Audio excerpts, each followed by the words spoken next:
Pernah nggak sih Anda lagi ngobrol gitu ya, mungkin pas lagi ngejelasin sesuatu yang lumayan penting, terus tiba-tiba Anda berhenti sejenak dan mikir, ini kata-kata siapa sih yang sebenarnya lagi saya ucapin? Iya. Kayak ngerasa, apakah ini beneran pikiran murni saya sendiri atau... Iya. Atau jangan-jangan kita tuh cuma lagi ngejalanin semacam, semacam skrip linguistik, kayak program yang udah ditulis sama orang lain berabad-abad yang lalu. Coba Anda bayangkan, Anda lagi download sebuah software dari internet gitu. Oke. Anda tekan tombol enter, terus programnya jalan. Anda nggak tahu bahasa pemrogramannya apa, Anda nggak paham sintaksnya, pokoknya ya Anda cuma berharap program itu nggak bikin rusak komputer Anda aja.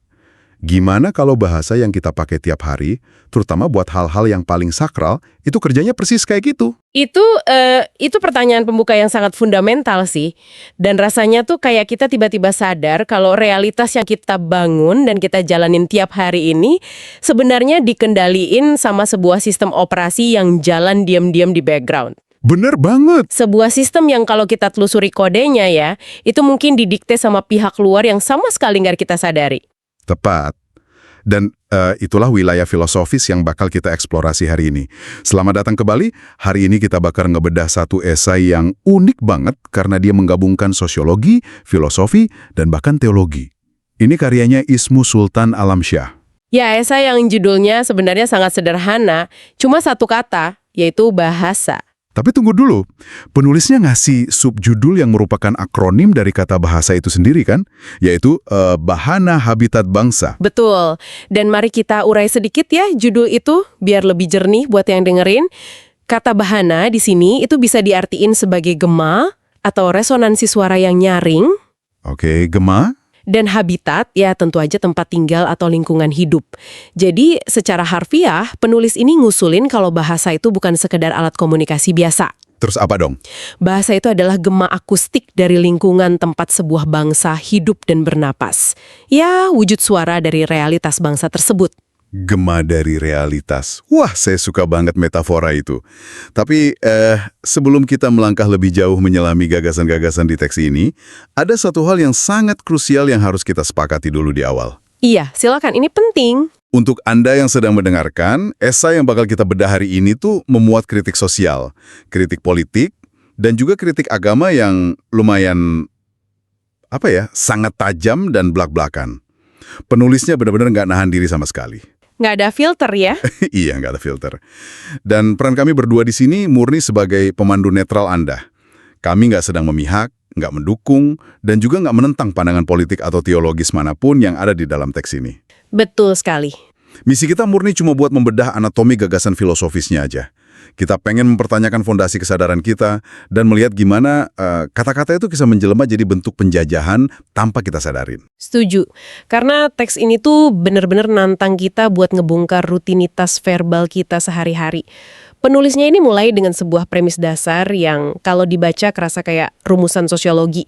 Dia bilang gini, bahasa menunjukkan bangsa, budaya menunjukkan suku, busana menunjukkan gaya, dan bendera menunjukkan rambu. Oke, fondasi yang lumayan solid. Iya, dan dari fondasi ini dia langsung nyeletuk soal sebuah ironi di era modern, di mana bangsa kita ini justru kayak makin bangga kalau mengadopsi bahasa asing dalam kehidupan sehari-hari. Nah, di titik ini sebenarnya pikiran saya langsung bereaksi. Maksud saya, bukankah evolusi bahasa itu wajar ya? Maksudnya, setiap bahasa di dunia ini kan saling minjem dan ngadopsi kata dari bahasa lain. Kenapa kalau kita pakai bahasa Inggris untuk teknologi misalnya, itu langsung diklasifikasiin sebagai penjajahan? Kenapa nggak dilihat sebagai bentuk, pertahanan hidup aja di era globalisasi? Bukannya kita malah beresiko meromantisasi masa lalu yang 100% murni? Padahal masa lalu yang kayak gitu kan mungkin nggak pernah ada. Itu poin skeptisisme yang valid banget dan persis pertanyaan itu yang memang harus kita ajuin ke teksnya. Tapi kalau kita baca lebih teliti, penulis ini sebenarnya nggak anti sama bahasa asing, asalkan murni dipakai sebagai alat komunikasi pragmatis. Maksudnya kayak gimana tuh? Ya katakanlah sekedar jadi aplikasi tambahan di otak kita buat interaksi sama dunia luar. Yang dia kritik keras itu adalah ketika bahasa asing tersebut mulai menggantikan bahasa ibu dalam ranah keseharian. Sampai pada titik di mana kiasan, nilai-nilai, dan pesan leluhur di dalam bahasa lokal kita itu hilang dari pemahaman generasi penerus. Oh, oke. Kalau pakai istilah akademisnya nih, dia lagi ngomongin hilangnya kelangsungan ontologis dari sebuah bangsa. Tunggu. Kelangsungan ontologis. Mari kita coba terjemahin itu ke bahasa sehari-hari. Ontologi itu kan ngebahas tentang hakikat keberadaan ya kan? Betul. Jadi maksudnya, kita bukan sekedar lagi kehilangan kamus atau perbendaharaan kata, tapi kita tuh lagi pelan-pelan kehilangan cetak biru dari siapa kita sebenarnya. Tepat sekali, Anda kehilangan cara Anda sendiri dalam memandang dunia. Balik lagi ke analogi sistem operasi yang Anda sebut di awal tadi. Ngunduh aplikasi bahasa Inggris buat perdagangan global tuh wajar. Tapi kalau OS inti di otak kita diretas dan diganti sepenuhnya sama bahasa asing, Berarti perangkat keras kita, yaitu jati diri bangsa ini, bakal kehilangan fungsi aslinya dong. nah itu dia. Dan disitulah letak penjajahan gaya baru menurut si penulis. Dia bahkan sampai berani mendekonstruksi kata yang paling sakral buat identitas historis kita, yaitu kata merdeka. Wah, jujur, bagian ini bikin saya benar-benar berhenti baca sejenak sih. Karena dia nyebut merdeka itu sebagai singkatan dari merupakan dekadensi. Dekadensi itu kan artinya kemunduran ya. Iya, kemunduran. Jadi secara fisik kelihatannya merdeka, tapi secara mental malah mundur. Gimana persisnya alur logika penulis sampai bisa bikin klaim seberani itu? Logikanya berakar pada pergeseran bentuk penjajahannya itu sendiri. Dari yang dulunya fisik, sekarang jadi psikologis. Penulis tuh ngamatin kalau kemerdekaan dari penjajah masa lalu tuh cuma pergeseran taktik doang. Cuma ganti kulit gitu ya? Asis, kolonialisme modern nggak butuh lagi pendudukan militer bawa-bawa senjata. Mereka cukup nempati kekuasaan di dalam pola pikir kita. Penulis tuh ngerinci pembagian wilayah jajahan ini. Gimana rinciannya? Teknologi dikuasai bahasa Inggris, terus ekonomi dan pasar dikuasai bahasa Mandarin, dan bahkan sistem hukum serta politik kita itu banyak banget yang hasil impor. Jadi penjajahannya tuh terdesentralisasi ya? Terbagi-bagi, nyarang di dalam isi kepala kita tanpa perlu mereka nembakin satu peluru pun. Dan ini kalau dipikir-pikir logika yang ngeri juga sih. Kalau sebuah bangsa nggak lagi ngerti bahasanya sendiri secara mendalam, dia bakal kehilangan landasan filosofisnya.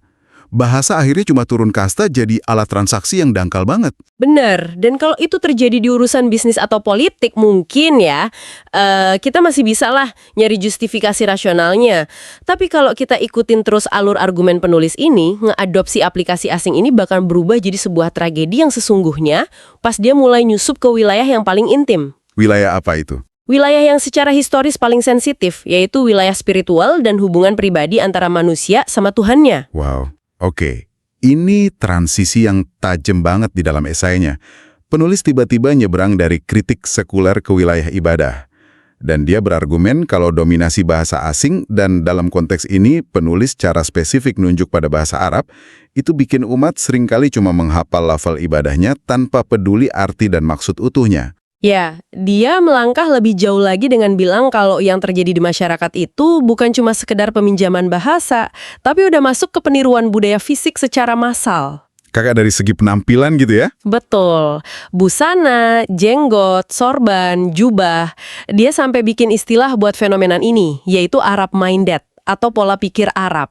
Yang menurut dia, fenomena Arab minded ini paling mencolok dan kelihatan jelas pas bulan Ramadan tiba. Dan dia juga mengklaim ada dampaknya ke Pancasila kan? Iya, dampak dari hegemoni budaya ini, menurut klaim penulisnya, justru bikin sila pertama dari Pancasila, ketuhanan yang Maha Esa, itu malah memudar makna esensialnya. Nah, pas baca argumen yang ini, saya lagi-lagi coba posisiin diri di sisi sebaliknya. Sebagai devil's advocate lah ya. Oke, gimana tuh? Karena ini kan masuk ranah teologis ya. Pasti banyak orang bakal ngebantah gini. Mempertahankan doa dalam bahasa Arab yang asli itu justru fungsinya buat ngejaga kemurnian historis dan teologis dari teks itu sendiri. Kalau kita terjemahin semuanya ke bahasa lokal, bukannya kita malah berisiko mendistorsi makna aslinya. Nuansa sakralnya bisa hilang. Apakah masalah utamanya beneran ada di bahasanya itu sendiri? Itu sanggahan teologis yang sangat klasik dan beralasan kuat. Dan menariknya penulis teks ini kayaknya juga sadar soal itu. Kalau kita bedah lebih dalam, argumen inti dia tuh sebenarnya bukan anti bahasa Arabnya. Terus intinya apa dong? Intinya adalah tentang ketiadaan kesadaran kognitif di balik pengucapan doa-doa itu. Ini tuh pertentangan antara niat atau intent melawan sekedar hafalan atau recitation. Saya mulai paham arahnya. Buat penulisnya, ketika sebuah ritus agama cuma direduksi jadi hafalan verbal yang sama sekali nggak dipahami sama akal dan hati orang yang ngucapinnya, maka koneksi emosional dan spiritual sama sang pencipta itu malah terputus. Iya ya. Ini ngembaliin kita lagi ke analogi programmer di awal tadi. Kalau Anda nggak tahu bahasa pemrogramannya, Anda cuma copy-paste kode dari internet terus langsung tekan enter, Anda tuh kayak lagi bacain puisi cinta yang paling indah sedunia buat Tuhan, tapi karena Anda sendiri nggak ngerti satu kata pun dari puisi itu, emosinya jadi kosong. Kosong melompong, nggak ada getaran emosional sama sekali di situ. Dan kekosongan inilah yang jadi poin utamanya. Dari sinilah penulis ngebawa kita masuk ke ranah mekanis, dia mencoba menjembatani antara sains dan spiritualitas. Dia mulai ngejelasin gimana persisnya kata-kata itu bekerja secara mekanis dan metafisis di alam semesta. Nah, ini dia bagian yang paling menarik buat saya. Pas bacanya tuh kerasa kayak perpaduan antara fisika klasik, anatomi biologi, dan filsafat kuantum dicampur jadi satu. Penulis ngerinci banget perjalanan metafisik dari terciptanya sebuah kata. Iya, prosesnya panjang ya. Prosesnya tuh dimulai dari sebuah ruang tak terlihat di dalam hati, atau niat. Terus, energi itu didorong naik lewatin tenggorokan, diproses dan dibentuk sama lidah. Sampai akhirnya dipecah jadi suara lewat bibir kita. Bener, anatomi dari sebuah resonansi. Penulis ini berpendapat kalau suara atau kalimat yang lahir dari proses mekanis itu bukanlah sekedar angin lalu. Itu adalah sebuah benih. Benih? Wah! Iya, setiap ucapan kita itu menjelma jadi benih kebaikan atau keburukan yang kita tanam di alam semesta. Kata-kata itu berfungsi sebagai doa atau sugesti. Dan disinilah hukum fisika klasiknya berlaku. Ada aksi, pasti ada reaksi. Orang yang nanam benih itu wajib bersiap buat metik hasilnya nanti di masa depan. Berarti kalau kita perluas lagi analogi OS atau sistem operasi kita tadi, ngucapin kata-kata yang artinya nggak kita pahami, itu ibarat kita lagi ngeksekusi baris kode yang kita salin secara membabi buta. Betul. Kita tekan enter, berharap programnya bakal ngeluarin pesan kedamaian atau keselamatan, tapi karena kita nggak paham sintaks dan algoritma aslinya, kode itu ternyata malah ngeformat hard drive kita atau malah ngedatangin virus. Analogi yang pas banget. Atau pakai analogi biologi tadi, kita nanam sebuah biji cuma karena kakek kita ngasih biji itu dan nyuruh ditanam. Kita kira itu biji apel, padahal karena kita nggak pernah ngecek sendiri, jangan-jangan itu biji racun. Kalau kita nggak paham apa arti dari kata yang kita lontarkan, gimana kita bisa punya kehendak bebas atas realitas yang kita ciptain sendiri? Anda ujung-ujungnya cuma sepenuhnya berada di bawah belas kasihan niat orang lain, bukan niat Anda sendiri. Kecemasan eksistensial inilah yang disuarakan penulis dengan lantang. Dia mempertanyakan, gimana kalau ucapan dan doa yang terus-menerus kita rapalkan turun-temurun ini sebenarnya keliru? Gimana kalau sasaran dan energinya malah salah arah karena kita nggak paham artinya? Tepat. Dan penulis ini tuh nggak sekedar melempar opini kosong ya soal ini. Dia secara cerdas menggunakan landasan teologis untuk mendobrak tradisi keyakinan buta ini. Iya, dia secara spesifik ngutip teks suci kan di bagian ini. Betul. Retorika yang pinter banget menurut saya. Dia mengutip surat Al-Baqarah ayat 170 dan Luqman ayat 21. Yang intinya, ayat-ayat ini tuh mengecam keras orang-orang yang secara buta cuma berdalih, kami hanya mengikuti apa yang telah kami dapati dari perbuatan bapak-bapak kami. Wah, penulis ngegarisbawahi peringatan ayat itu, apakah tradisi warisan itu bakal terus diikuti secara membabi buta, meskipun leluhur mereka itu nggak punya pengetahuan atau petunjuk yang benar? Kutipan yang nucong banget sih itu. Dia benar-benar nelanjangi bahaya dari tradisi yang dikultuskan tanpa pernah diuji lagi secara rasional. Dan dari sini muncul satu pertanyaan besar nih di kepala saya. Apa sih akibat sosialnya kalau ada jutaan manusia ngumpul dan terus-terusan ngejalanin program yang nggak mereka ngerti? Apa dampaknya ke masyarakat kita? Kesimpulan penulis cukup mengerikan. Akibatnya adalah munculnya wabah hipokrisi atau kemunafikan massal. Kemunafikan massal? Iya, karena masyarakat tuh udah terlalu terbiasa misahin antara ucapan di bibir dengan pemahaman di hati, mereka akhirnya jadi gampang banget ngomongin sesuatu yang sama sekali nggak mereka niatin atau perbuat. Saya ngerti. Mereka tuh jadi kehilangan beban gravitasi dari sebuah janji. Persis. Masyarakat jadi gampang banget ngobrol janji. Janji ke diri sendiri, janji ke keluarga, janji ke rakyat pas lagi kampanye politik, bahkan janji sama Tuhan waktu ngucapin sumpah jabatan. Semuanya dilakuin tanpa ngerasain konsekuensi mekanis dari janji itu di alam semesta. Dan buat motret realitas masyarakat yang hipokrit ini, penulis ngelakuin satu manuver etimologis yang brilian banget menurut saya. Dia mendefinisikan ulang istilah-istilah yang selama ini sering banget dijadiin senjata konflik di tengah masyarakat. Salah satunya, kata kafir. Iya. Alih-alih pakai definisi yang eksklusif atau memecah belah, penulis malah narik kata itu balik ke akar bahasanya, yaitu ingkar. Mengingkari janji. Jadi siapapun yang mengingkari perjanjian yang udah dibuat sama diri sendiri, sama rakyat, dan sama Tuhan. Nah, itulah definisi kafir menurut kacamata si penulis. Menarik. Dan sebagai kontrasnya, dia mendefinisikan kata Islam secara harfiah yang artinya selamat. Jadi dia tuh lagi nyabut senjata-senjata linguistik ini dari konteks identitas kelompok yang kaku, terus ngembaliin fungsinya ke ranah perilaku universal ya. Betul sekali. Terus, dengan definisi yang baru ini, dia ngelontarin sindiran yang pahit banget rasanya buat institusi politik dan agama kita. Dia nulis gini, dalam dunia politik yang kacau ini, situasinya tuh ibarat maling teriak maling. Dan dalam dunia agama yang kehilangan esensinya, situasinya berubah jadi kafir teriak kafir. Sindiran yang tajam banget ya. Itu kan sebenarnya nargetin mereka yang suka ngegunain agama cuma sebagai komoditas politik atau sekedar senjata retorika aja, tanpa ada integrasi spiritual sama sekali di dalam dirinya.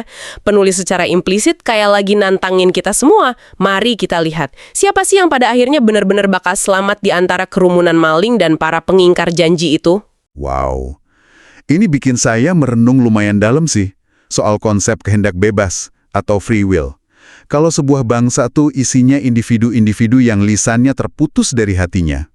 Terus bahasanya udah dijajah, dan doa-doanya cuma jadi kompilasi suara tanpa makna kognitif. Pertanyaannya, apakah mereka benar-benar punya kehendak bebas? Iya kan? Dan konklusi penulis soal ini provokatif banget. Dia nge-labelin orang-orang yang nggak ngerti apa yang diucapinya ini sebagai orang yang mabuk dan ngelindur. Berjalan di alam bawah sadar, sleepwalking. Secara biologis sih ya, mereka berfungsi, tubuh mereka gerak. Mereka mungkin pakai jas rapi, mimpin rapat paripurna di gedung parlemen, atau pakai jubah dan mimpin doa di rumah ibadah. Tapi pikiran sadar mereka, consciousness mereka tuh sama sekali absen dari ruangan itu. Dan ini membawa kita ke pukulan terakhir dari esai tersebut. Jujur saya sempat senyum kecut pas ngelihat permainan kata yang dia pakai di bagian akhir ini. Penulis nyebut gerombolan manusia tanpa kesadaran ini dengan satu kata. Kata mati? Iya, mati. Tapi dia melintir makna mati ini jadi sebuah akronim, yaitu masih tidur. Itu pelesetan yang berlapis banget sih. Kematian yang dia maksud jelas bukan berhentinya detak jantung atau berhentinya fungsi pernafasan biologis kita. Kematian di sini tuh kematian eksistensial, berhentinya pemikiran kritis. Sepanjang hidup mereka terus saja niru dan ngulang kata-kata warisan layaknya sebuah mesin rekaman, tanpa pernah benar-benar terjaga buat nyadarin apa sih yang sebenarnya lagi mereka putar. Masih tidur. Wah.